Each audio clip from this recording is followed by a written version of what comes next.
Okay, so it's my pleasure to introduce Trish Gregg. So Trish did her bachelor degree at the University of Missouri, and she then joined the MIT and Woods Hole joint program, where she got her PhD. And now she's an assistant professor at the University of Illinois. And so today she will talk about the expedition that she led last fall. It's called the OASIS expedition, and it was investigating the Seamount, the 820 Seamount chain. All right, thank you. So you said hit B. All right, so I want to thank you so much for inviting me to come visit this week. And this is just one facet of my research program at the University of Illinois. But in my mind, one of the most exciting things that we've been doing recently. So I wanted to discuss this a bit. And before we really get going, I want to thank the wonderful collaborators on this project, especially my co-PIs, Dan, Submarine Explorer Fernari, and Mike, International Mystery Man, Man of Mystery Perfect, who's here in the audience. You sent it to me.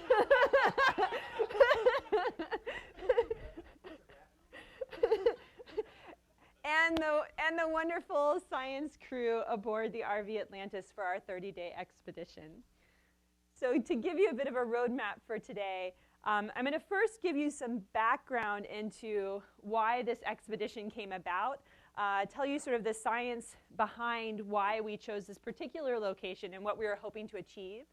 Then we'll go through how we designed the OASIS expedition and our goals for that. Then I'll show you the geophysics and mapping portion of the expedition, the detailed sampling that we did, and then our hot off the press or very recent major findings and future directions. So this is something we're working on still, but you'll be some of the first people to see these results. All right, so we'll get going with background and motivation. This is Valentina Romano. She's a PhD student from the University of Rome who joined us at sea and has been working on the geophysics. All right, so backing up. One of the things that I'm very interested in is crustal accretion processes and the formation of new ocean crust and lithosphere at mid-ocean ridges. Now, why do I care about this? Well, 2/3 of the Earth's crust is formed at mid-ocean ridge systems. So understanding how new crust is formed at mid-ocean ridges is really important for understanding the formation and evolution of our planet. So what I'm showing here is a seismic experiment that was conducted now 20 years ago, which is kind of shocking, where the goal was to image the melt region beneath a fast spreading ridge. So what you're looking at here, and maybe hopefully you can see this cursor, this is the East Pacific Rise coming down here. This is Garrett Transform Fault, so you can see it stepping over, and then the East Pacific Rise continuing to the south. And these symbols are an ocean bottom seismic array that was deployed perpendicular to the ridge axis in an effort to image what the melt region might look like at this fast spreading ridge. So the major findings of this work showed that the melt region is very, very large.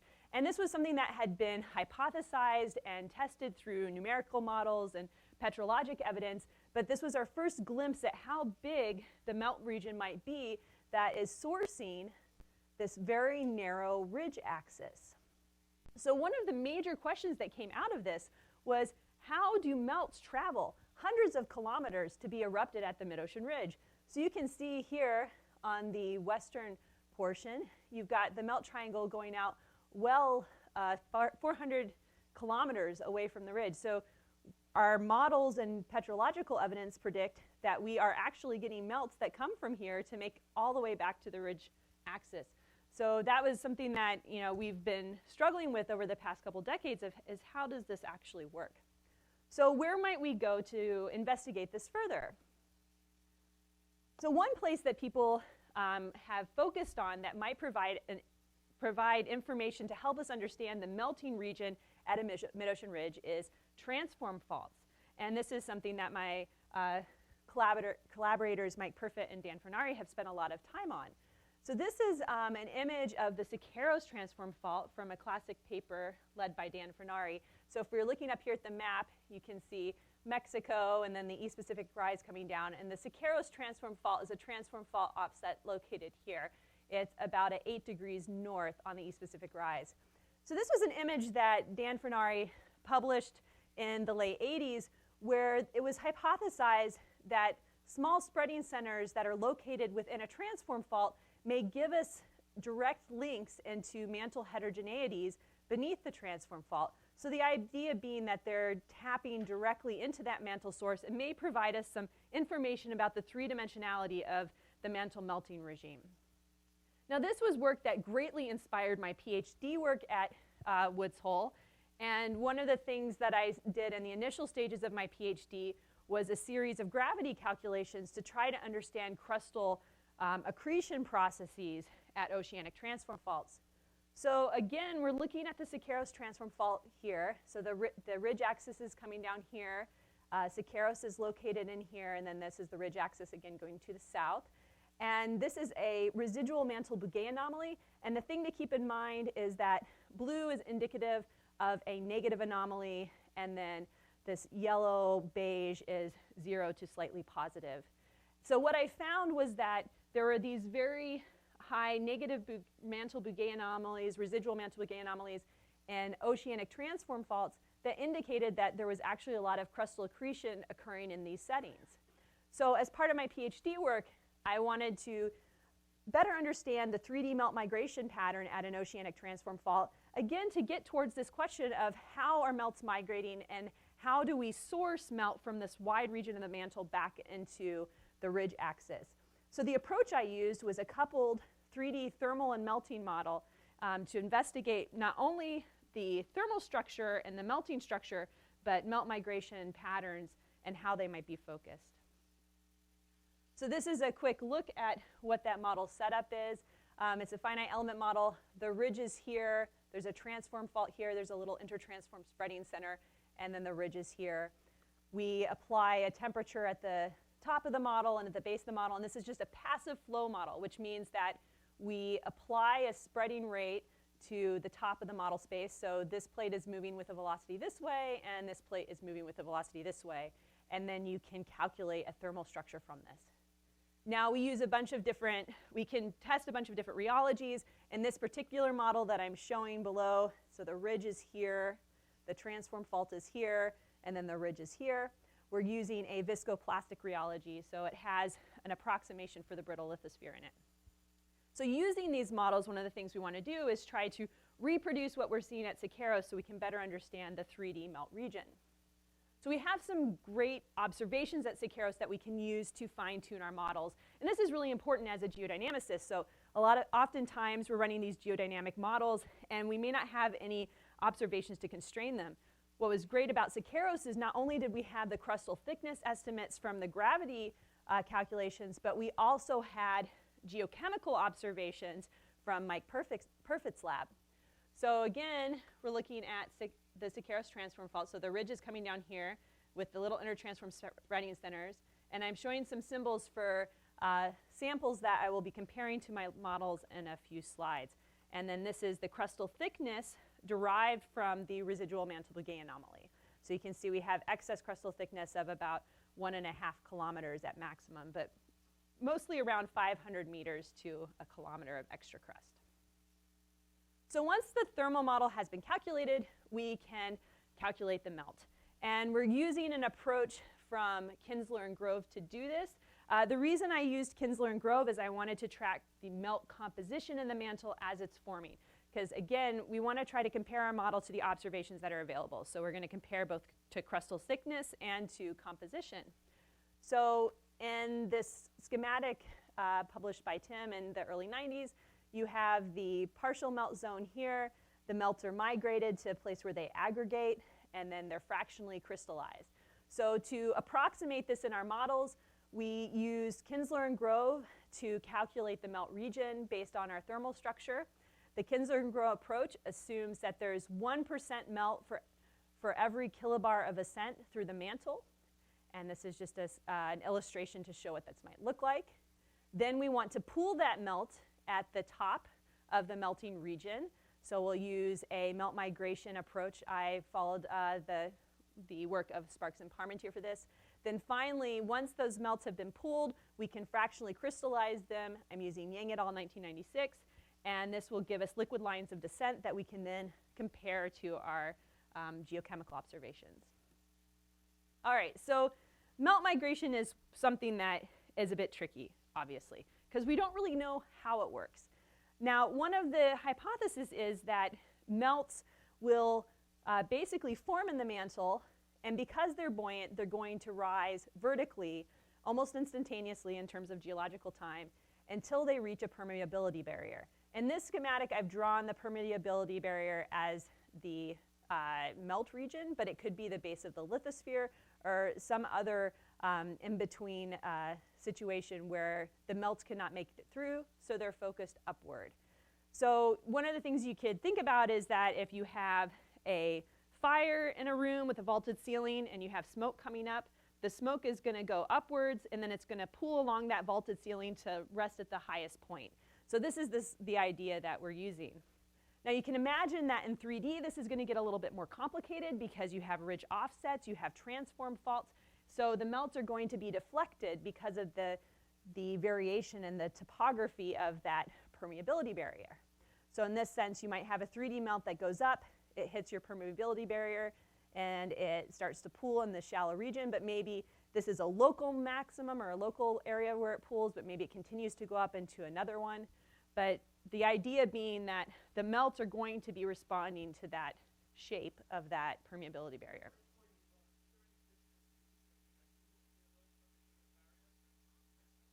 Well, we know that the melts have to make it back to the ridge.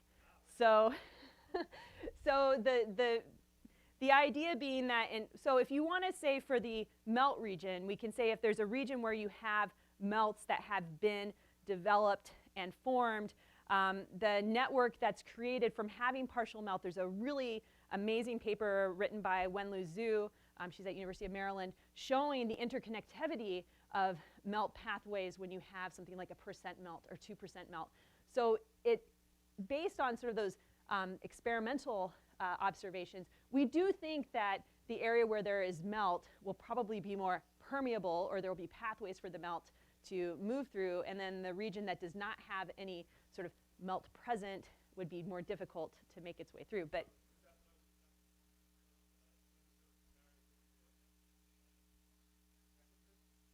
could be a temperature contour, it could be the brittle ductile transition, it could be the temperature contour of the solidus. Fact of the matter is we don't really know. And this is going to get to the heart of why we did the OASIS expedition. So this is a really good question. You're leading the witness. All right, so the outcome of this. Well, this is our numerical model for Siqueiros. So the ridge is coming down here. We have the Siqueiros transform fault domain and the ridge here. And what you're looking at is you're looking at a map view of the top of the melting region. And we're using that top of the melting region as the permeability barrier. And what I've done here is plotted arrows showing the melt migration pathways along the top of that barrier. So you can see that there are two different regions. There's a red region, and in the red region, all the melts that are projecting back towards this intertransform spreading center are pooled together. And then in the blue region, it's sort of this previous hypothesis that the transform fault is just tapping into the melt region directly below. So the first outcome of this work showed that you need to pool from a wide region to reproduce the crustal thickness. So here I'm showing crustal thickness at each of these intertransform spreading centers as derived from the gravity observations. And with the wide melt pooling, we're able to at least get that extra crust that is required to produce this. If you just pull in the melt from a very narrow region, you then don't quite get enough of the melt. So I said we have an additional observation. Our second observation we can use is that major element composition from the lavas that were collected in the transform fault. And here I'm showing sodium versus magnesium and iron versus magnesium. And the lines are the model predictions. So these are liquid lines of descent from the outputs of the models. And you can see that from the wide melt pooling, we actually do a pretty good job of falling through the observations. From the narrow melt pooling, maybe some of it is narrow because we do hit some of these outlier data. But the main outcome of this work was that you do have to have melts pulling in from a very wide region of the mantle to reproduce the chemical compositional variation from the lavas, as well as the crustal thickness variations that we observe. So at the end of my thesis, this is sort of where we were. All right, a view of the Siqueiros. We have the mid-ocean ridge coming down here. This is the Siqueiros transform fault and the mid-ocean ridge. And the idea being that there's this broad melt region sourcing both the ridge and the transform fault, and it's all sort of being homogenized. So rather than having a transform fault that's hitting directly below and giving us a way of tapping into heterogeneities, it's probably getting homogenized on its way back to the transform fault.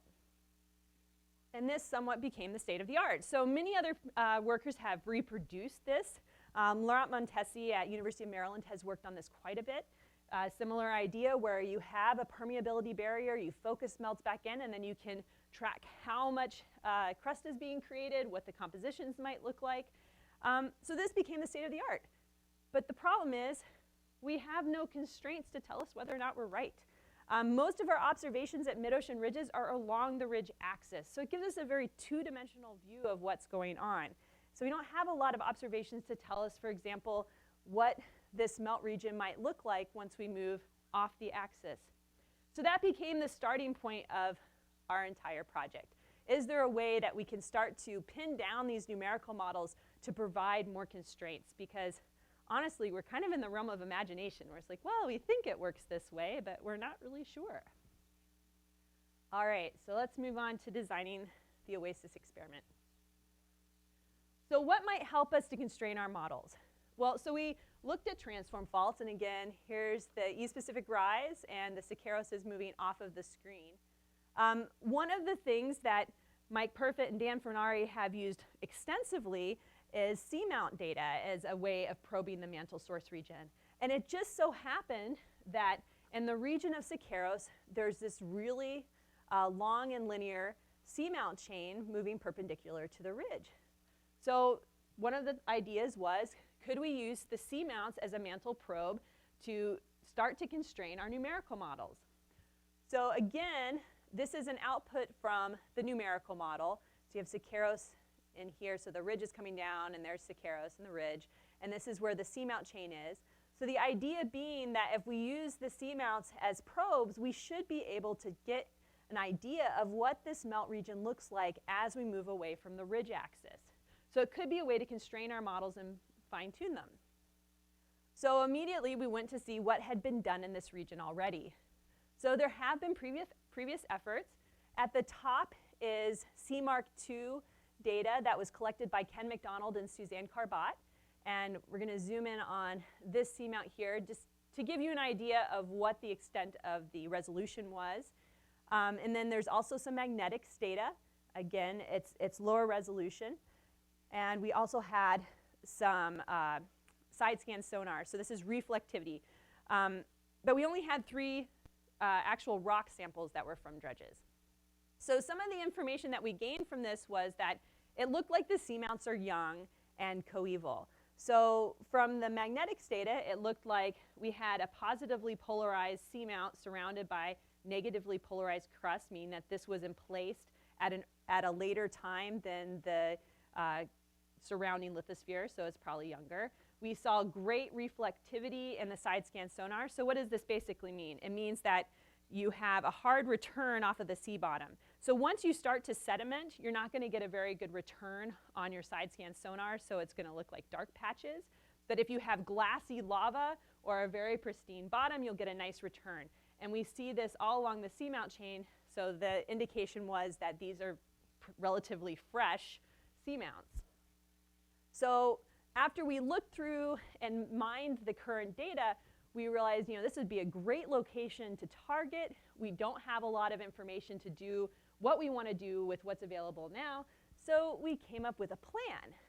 So the plan was that we'd have Mike to do detailed petrology and geochemistry on samples. I would take the lead on geophysics and geodynamics, and Dan Fernari would take the lead on tectonics and physical volcanology.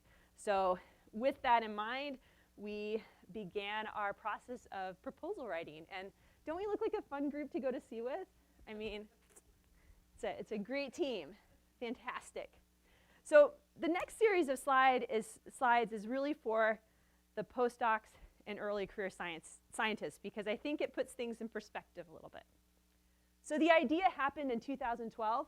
We submitted it. It was immediately rejected. That's pretty normal. I was very sad. These things happen.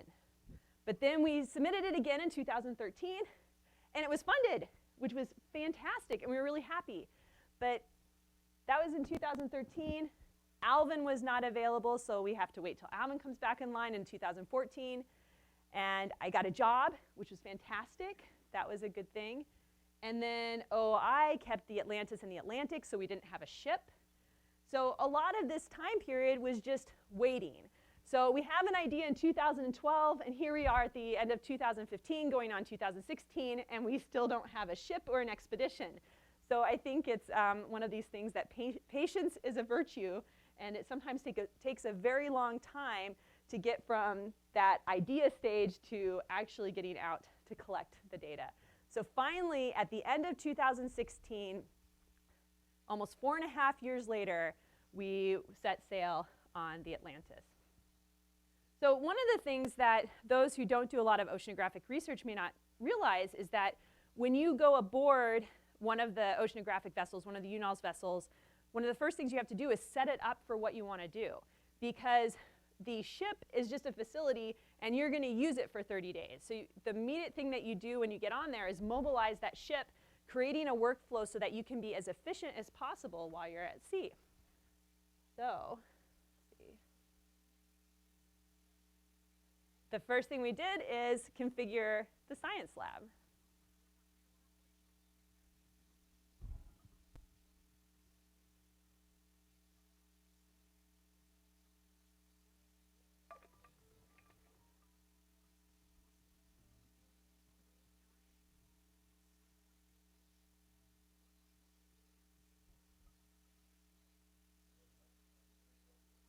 This is over a day, and it's a couple days before we set sail.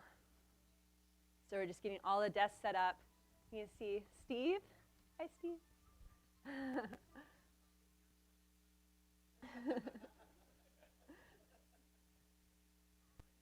All right, so the first thing we did while we were at sea was create a base map. As I showed, the Seamark data was not great for what we wanted to do, especially since we were planning Alvin dives and very detailed dredge locations. So we needed to do a better map.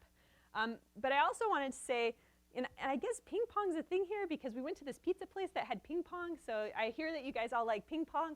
Well, ping pong is a big deal at sea. And it's challenging because the boat is moving, right? So the ship is moving and you're trying to win at ping pong. And so I have to show you ping pong at sea.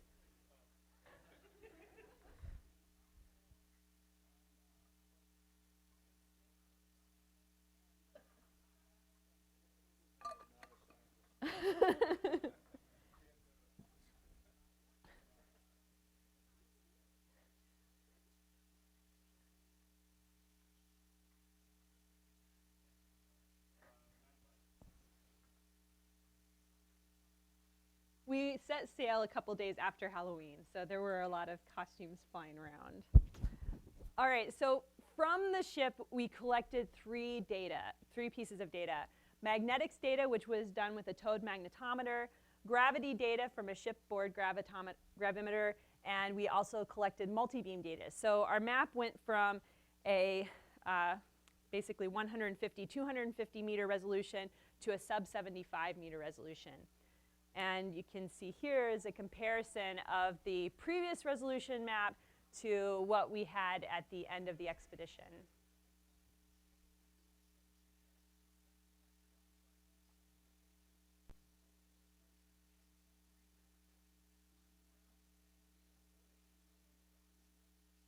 And there's a 2 times exaggeration on this, so it's vertically exaggerated.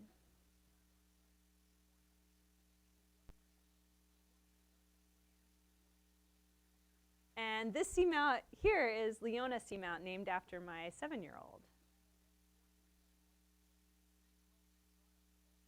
All right, so the other thing that we got to use while we were at sea for mapping was the autonomous underwater vehicle Sentry. Sentry gives us even higher resolution, sub-meter scale maps of specific features. So we use Sentry typically prior to Alvin dives to give us a very detailed map of where we might want to go. Sentry is really nice because you can put it out, you program where you want it to go, you send it in the water, and it goes on its merry way, and then you pick it up in 10 to 12 hours, and it provides you with beautiful maps of the location. All right, so we ended up with several Sentry maps. We targeted seamounts across the seamount chain, but we're looking at specific regions where we really wanted to get detailed maps for our high-resolution sampling. So here's a comparison. Again, up here is the resolution of the seamark data from the McDonald and Carbot map on that seamount. And we're now showing a Sentry survey that is in this little region here. So this is the multi-beam data from the ship, and this is the track line of the Sentry survey. So the Sentry survey is shown here, and you can see we can see individual pillow mounds now. And then what we would do is we would look at something like this and then devise our Alvin dives around hitting several of these features so that we could try to hit discrete lava flows. Which brings us into the detailed sampling portion of the expedition. Now, as a geophysicist slash geodynamicist, I don't think I ever thought I would get to dive in Alvin. This was not something that was really on my mind as an experience that I would have in my scientific career. And I must say that it was beyond words for how inspiring and amazing of an experience it was. And I had the opportunity to dive 4 times during the expedition, and I want to share just a little bit of what that might feel like. But I think the thing that struck me the most was just how much life there is at the bottom of the sea and in the water column. There was not a single moment through the entire 8-hour dive where I didn't see life. As you're going down, you see tons of bioluminescence streaming past your portal, so it's just like fireflies streaming past the window. When you're at the bottom, I thought it would look sort of like a desert, but there are critters everywhere. It's just absolutely amazing. So this is a little montage of some of the things that you see while you're in Alvin.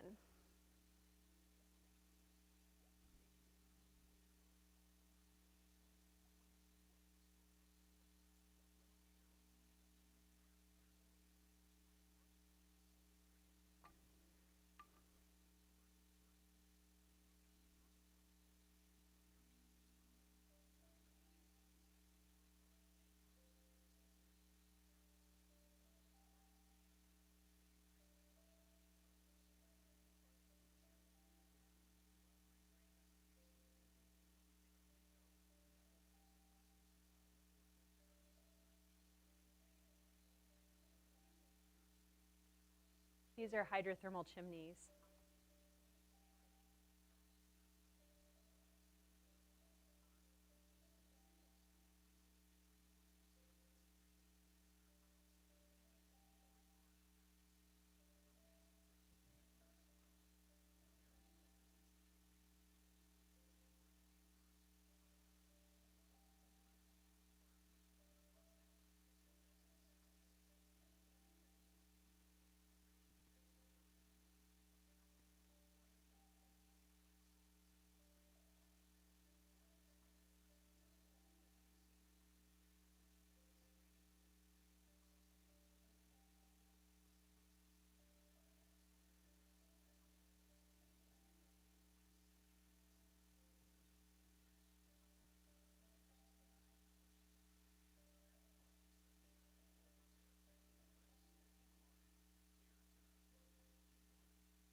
So in the end, we did 15 Alvin dives, 16 if you count one aborted dive.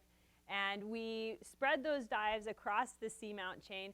Originally, I don't think we had thought like, oh, we want to hit a certain number along the chain, but we did them in batches and sort of moved around based on what we were seeing in the dives and the dredges. So it was sort of a constant discussion of where we should go next and where we should target.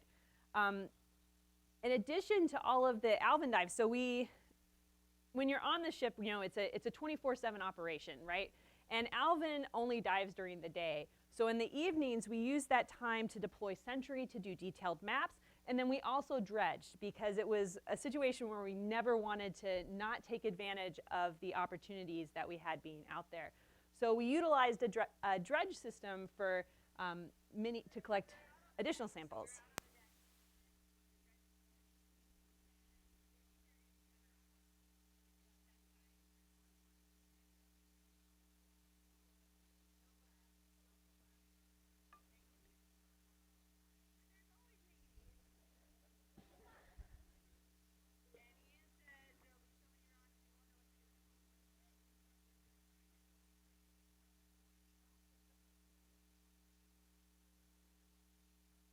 So this is a dredge. It's a wire metal mesh bag, and basically you put it over the side and you drag it on the bottom, and hopefully it scoops up some rocks.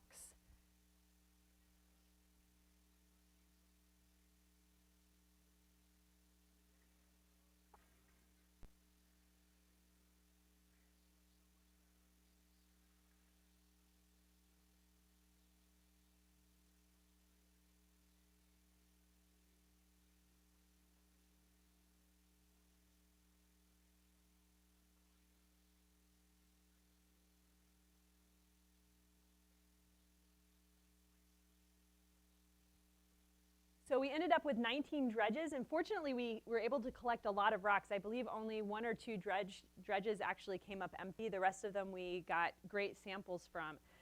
The other thing that we were doing while we were at sea is processing all of the rocks immediately. So there are different ways you can do this, and we took the opportunity for any downtime that we had to process our rocks all the way through making probe mounts, so that immediately when returning to shore we could figure out what the compositions were and start to analyze them.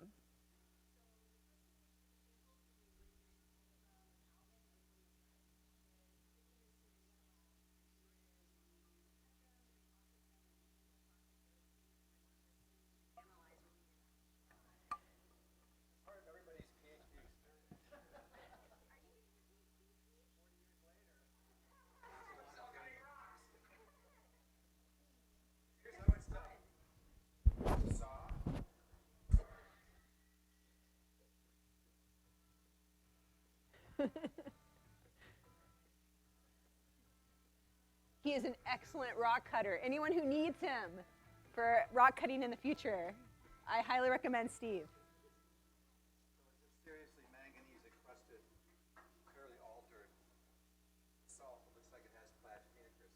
Well, it does have plagiatic. Yeah. So after the rocks have been cut down by the rock salt, we bring them up to this science laboratory where we process them further. So Ian, what are you doing? Well, I'm the official glass taker. So the reason that we take glass is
So if you're wondering about all these videos, I want to take a moment to say that we had a lot of schools following us while we were at sea. So one of the things that we were doing almost in real time was uploading videos of what we were doing to YouTube so that students back on land could follow us. And they would send us questions and we'd do little Q&As and things. But all of the science party got in on it, and I think it worked out really well. All right, so now on to what we've found so far. But before I jump into all of the amazing things that we accomplished and all of the great findings, I'm going to say that when you're at sea, things don't always go the way you expect them to go. And it's not like you can run to Radio Shack and get what you need to fix a piece of equipment. So you have to be prepared for any eventuality.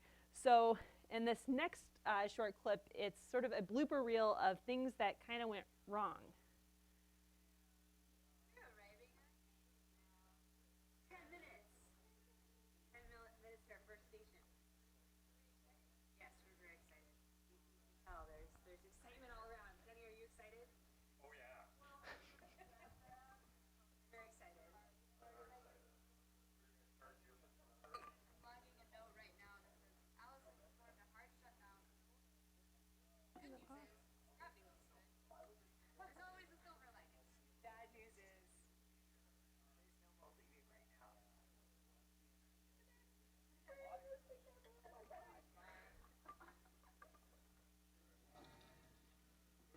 Oh, you can't see this.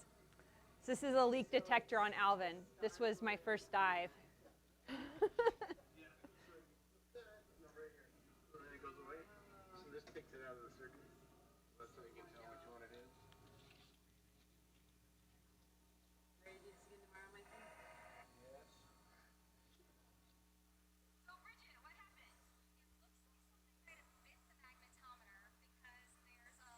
Yeah, apparently sharks like magnetometers.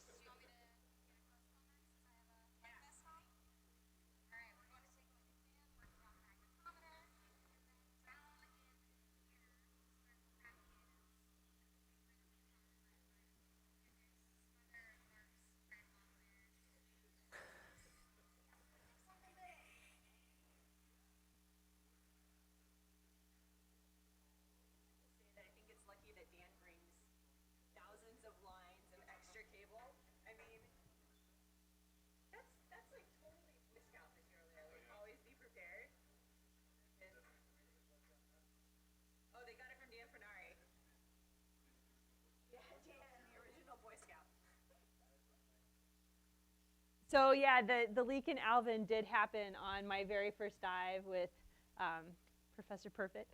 And it was a really kind of scary experience because you're already stressed because it's like, oh, I'm going down in Alvin for the first time. I'm going down to 3,000 meters, and you're in this 6 foot radius or 6 foot diameter steel ball, and yeah, it's a little bit nervous. So we are basically 30 minutes from the bottom at this point, and every 15, 20, 30 minutes, the pilot is checking the hatch, he's checking the portals and looking for leaks everywhere. And so in one of his routine go around the ball and check for leaks, he started toggling the switch on the leak detector, and his comment was, well, that's not good. And and I'm kind of looking over at Mike going, oh my God, what is happening? And the pilot's immediately on the radio back to the ship with, oh, I've got a leak detection. Of course, my heart's racing at this point. And up in the ship, they're like, oh, there's been a problem with that panel. It could be a panel issue. And the pilot literally ripped the panel off the side of the sub, and he had a new panel in the drawer, and he just put it back together, started toggling the switch again. No, this panel says there's a leak as well. So, and of course, I don't say anything because you don't want to interrupt the pilot when they're dealing with a leak in Alvin at 2,500 meters depth. So once he finally finished everything he was doing and we had to abort the dive and start heading towards the surface, I asked, what's going on? And he said, oh, well, it's an INI, so that's a plug on the outside of Alvin, and probably someone just didn't plug in the plug all the way, so a little bit of water has gotten in. So he said, we'll either be done for the day, or we'll go up to the top and you'll have 10 minutes and we'll go right back down. So we got back up to the top, and literally it was just they had not plugged in the plug all the way. So they plugged it in, we got back in the ball, and we headed back down to the bottom to finish our dive. So yeah, they're very safe, apparently. So our major accomplishments, we collected about 2 tons of rocks. We processed 400 samples. There was 7,000 kilometers squared of geophysics. We did 19 dredges, 15 Alvin dives, 16 if you count the aborted one, and 13 sentry dives. Now, another thing that occurred while we were at sea is we did have a medical evacuation due to appendicitis. So we did lose a few days. We've just found out in the last couple of weeks that we'll be going back next year to make up those days. So we'll have 4 more Alvin dives, some more sentry dives, and be able to do some more dredging. So just to remind you, this was the geophysics situation before we had our expedition. So we had some indication that these seamounts were coeval. Now, why do we care about the age or timing of the seamounts? Well, if we want to tap into the melt region and see what it looks like perpendicular to the ridge axis, we kind of want these to all be formed around the same time period. Because if they're forming at the ridge and then rafting off like a hotspot volcano, then we're not really going to get a 3-dimensional look at the melt region. The evidence prior to our expedition was that these are relatively young seamounts. So one of the first things that we've done since coming back is try to reproduce this and see, are these in fact young? So one of the things we found from the side scan sonar is that, the side scan sonar indicated that these might be glassy lavas. What we found is these lavas are encased in manganese. So they're giving that hard reflection that might indicate that the constructions are young, but you can't really tell. The reason it's not sedimented is it's covered in manganese. So the side scan sonar results were not really helpful. So that, once we've ground truthed, has indicated to us, well, let's go on to the next observations. And so we then looked at magnetics. So one of the things we were interested in is whether or not the seamount chain is positively polarized along the whole seamount chain. So is it in the current polarity of our magnetic field? Because if it is, then it might indicate that these are all relatively young. What we saw, though, is that there are reversals along the chain. So it's a little difficult to see, but this shaded region here is the seamount chain, just above the black line. So you can see parts where it's positive, positive, etc. So we can plot this with, so this is now plotted along the seamount chain, and we're looking at the reversals. So this is the magnetization, and I'm comparing it to the regional reversals that are just north of the seamount chain. So if you're on the regular oceanic crust, what those reversals should be.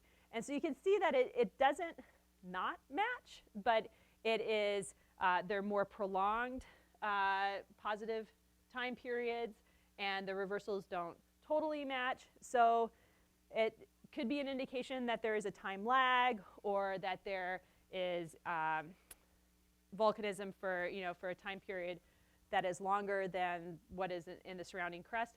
So in the end, magnetics gave us a little piece of the picture, but it wasn't as definitive as we would have liked to have seen, given what Suzanne Carbat's initial magnetics data might have indicated.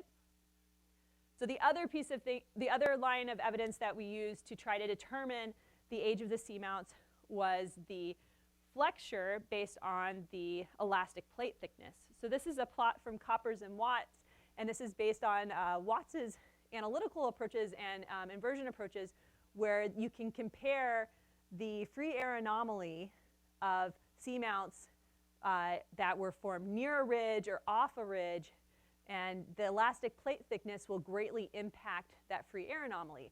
So you can do the same type of calculation on the seamounts to try to determine what the elastic plate thickness was where the seamounts formed. So this is a 3D thermal model, and the seamount chain is located here. And what I've shown below is just the depth to 2 of the isotherms, so a 400-degree isotherm and a 600-degree isotherm. So typically we think of the 600-degree isotherm, or maybe the 700 or 750, just depending on what you want to use, as the brittle ductile transition. So this might give us an indication of what the depth or the thickness of the elastic plate might be. So we looked at 4 seamounts, moving away from the ridge axis, that have different elastic plate thicknesses, and using the Watts model, we tried to model their thickness. So one thing to keep in mind, so this is bathymetry here for Beryl Seamount. Right here is the fracture zone for Siqueiros. So it becomes very difficult to fit the data to the south. So most of the models are being fit to the north because of the fracture zone effect. Now the black line here is the observed free air anomaly calculated from the ship. And then all of the colored lines are the modeled free air anomalies using that Watts approach. So for Beryl, we got an elastic plate thickness of about 10 as the best fit. For Coral, it looked like it was between 11 and 12. For Sparky, named after Dan Finari's dog, it was about 10. And then for Ivy, one of the things that I hadn't fully appreciated prior to the expedition is that you really need long profiles to do these calculations. Unfortunately, for the very distal seamounts, we only had a short profile. So when we head back next year, we will extend this profile and hopefully get a better fit for Ivy, because you can see that it doesn't work very well if you don't have about 100 kilometers. So then compared to our modeled thermal structure, we have something like this. Now, something to keep in mind is if these seamounts had formed near the ridge axis, they would have formed in a much thinner elastic plate thickness than what we see. So it may indicate that, for example, Beryl and Coral have formed where they currently are located, whereas Sparky, given the same trend for Beryl and Coral, may have formed nearer to the ridge axis and rafted off. But this does indicate to us that it's possible that these seamounts are forming somewhat coevally off axis, but maybe in batches.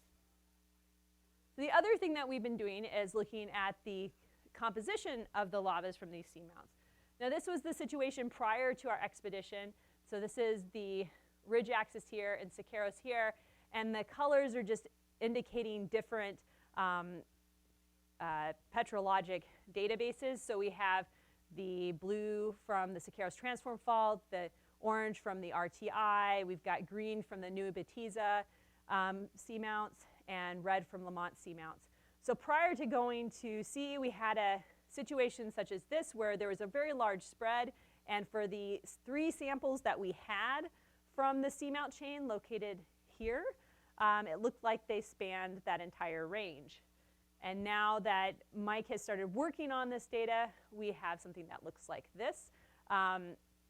These are all the seamount analyses that have been done so far. The EPR is a light blue, which you can barely see, but the shadow is down in here. It goes up about that far. And then the Siqueiros are these orange pluses. You can kind of see them here going up. But you'll see that the seamount chain spans that entire range. The other thing that's been kind of fascinating to us is that individual seamounts span a lot of that range. So this red region here for the near EPR seamount, so this is the seamount that we sampled that was closest to the ridge axis. It's about 25 kilometers away from the ridge axis. It spans from depleted or normal morb all the way up to enriched. Otto Ridge, which is further down the seamount chain, you can see is also spanning quite a ways. But we have found on individual Alvin dives where we have everything from depleted to enriched. So it's a very large range in compositions. And this is another plot from Mike that he gave me for today's talk, showing the enrichment. So we're looking at magnesium versus potassium-titanium ratio, and the depleted normal morb is on this side, and your enriched source is up here. And it looks almost like you're mixing between 2 different sources. But then there's also a fractional crystallization trend that we're seeing on the individual seamounts. But I think the important takeaway here is that it's actually a pretty complicated story, and we have a lot of work to do to unravel the geochemical, petrological implications of what we've collected. So our preliminary findings. So far, the age observations indicate that the seamounts are both age progressive and coeval, probably. We're going to do some more work on this. One of the things that will be important is getting some age dates. We're studying some of our more enriched samples to do potassium, or so argon-argon dating, the ones that have high enough potassium. We're trying to find other ways that we might be able to date some of the samples. You could say something qualitative like maybe the samples with larger manganese rinds were older, but it was really hard to tell because there was manganese on everything, even things that were close. One thing that we did find that was really fascinating is we found tevnia on the closest seamount. This is the tube worm here. These are casings. The worms are actually deceased at this point, but tevnia casings only last for about 2 to 3 years at these conditions. So it indicates that there was a heat source that could sustain these organisms within the past decade.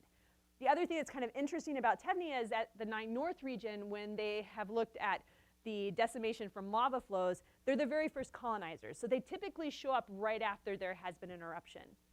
So it might indicate that at least one of these seamounts has been active in the past decade or a couple decades, which is really fascinating because they require a pretty high heat flux to colonize. So our initial geochemical or compositional data is running the gamut. What does this mean in terms of the melt migration models? It means I have my work cut out for me. So we're going to have to do a lot of work to try to pin down how melts are being sourced to the seamount chain. We need to have those dates because if these are forming close, we need to know where they form so we can actually track those melts back to the seamounts. So right now we're talking about different things we can do like Monte Carlo simulations to try to pin down what might be happening. So that is where we are now, and I'd say stay tuned because we'll have more next year and hopefully more results on what's happening. So thank you very much.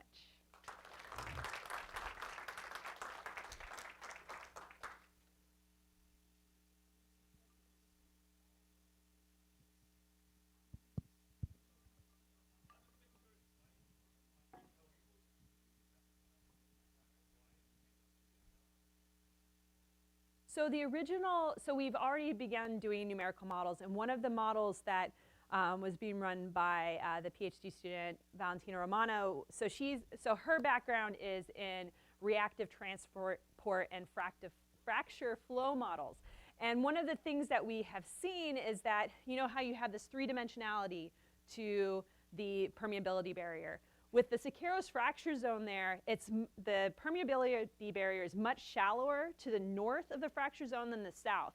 So if you flux melt across the fracture zone, it actually hits right where that seamount chain is. And you can thermally erode the lithosphere there. So you get enough melts coming across the fracture zone, especially near the ridge axis, you can actually erode the lithosphere and maybe create a conduit or an area where you might start to get melts percolating through. So originally, when we looked at the geophysics data that had been collected by McDonald and Carbat, we thought these were coeval. There's even a paper by Shear et al. In the early 90s that flat out says these are coeval seamounts. So going into this and in the proposal, we said these are coeval seamounts, so this would be a great place to test this. But once we actually got out there and saw the constructs on the distal end and the manganese and the sediment, we began to question like how coeval are these? And then looking back through the Carbat papers and the Shear paper, some of those pieces of evidence rely on rather low resolution data. So now we're kind of in a stage where we think that it's probable that portions of the seamount chain were formed coevally. So you had a section near the ridge that formed, rafted off, or something to that extent. But age dates will help tremendously.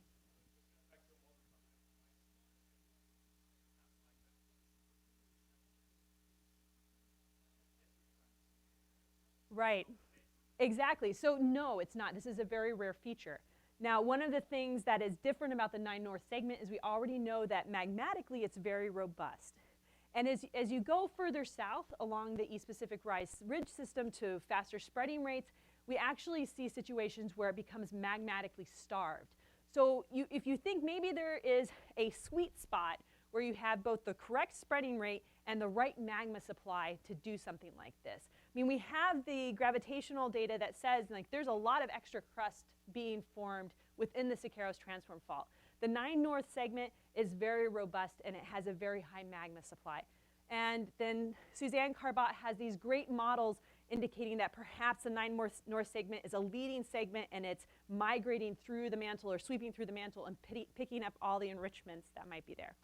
So there are a lot of reasons that might make this particular location special that doesn't happen for others. But certainly it should be, you know, we should be able to tease out what parameters are important for creating this. Yeah.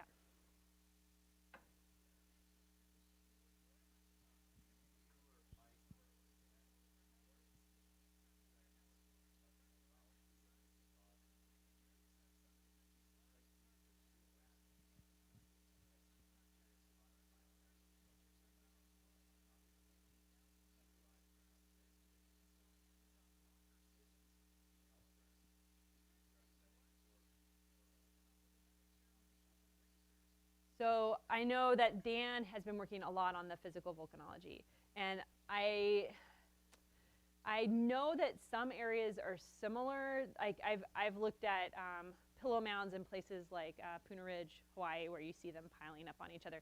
But it's not my expertise, so I could not say whether or not this is something that is seen as other seamounts. Mike might be able to answer that. I don't know if Lamont's kind of look that way or.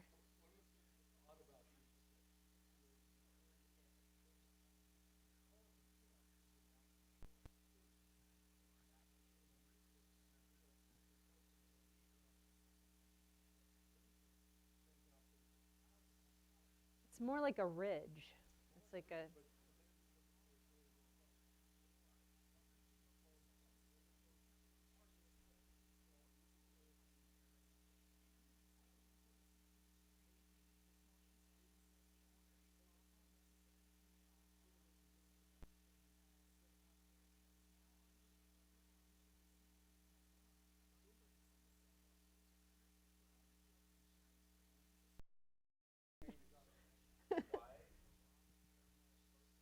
Apparently it's a submarine thing. Manganese is everywhere.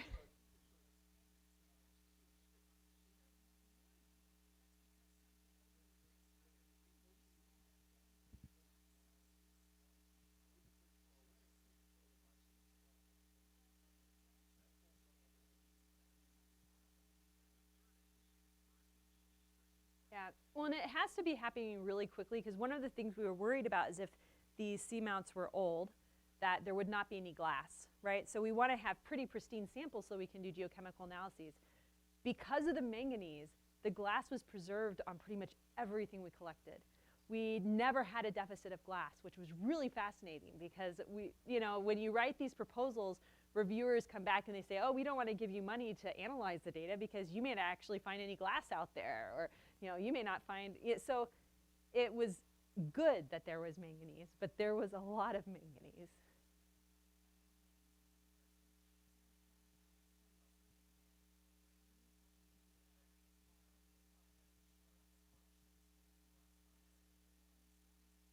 So this is the fracture zone here.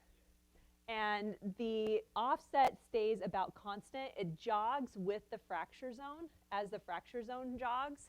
And like I said, when we were doing the initial numerical models to try to see if melt is migrating and sourcing these, this distance is actually optimal for where the melts want to migrate across the fracture zone. So the lithosphere is thinner here and thicker here, so it's basically going up. And rather than hitting at the fracture zone, it hits north of the fracture zone. So this was an additional line of evidence that was used in the Shearer paper to say that these are coeval, because they do not follow hotspot plate motion at all. They basically stay tied to this fracture zone offset, rather than what you see with like the Lamont seamounts, where things sort of have a trajectory to the northwest. So we don't see that for these.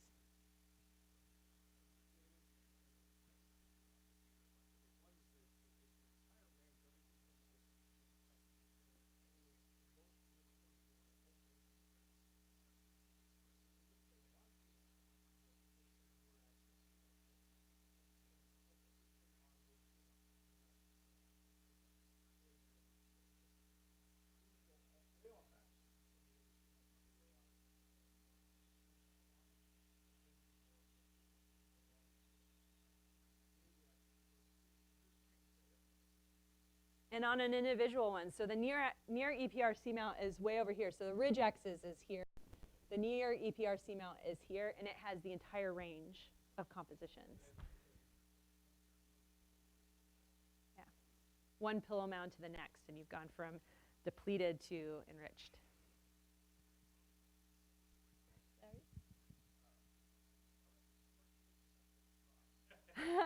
So what's nice as a PI is that you do not have to provide a budget line item for the facility. For an Alvin expedition of this magnitude, you're looking at about $2.5 million. So the ship itself can be anywhere between 70 and 100K per day. It really comes down to personnel. So a lot of that cost is going to salary.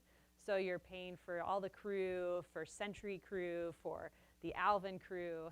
So it can get rather expensive.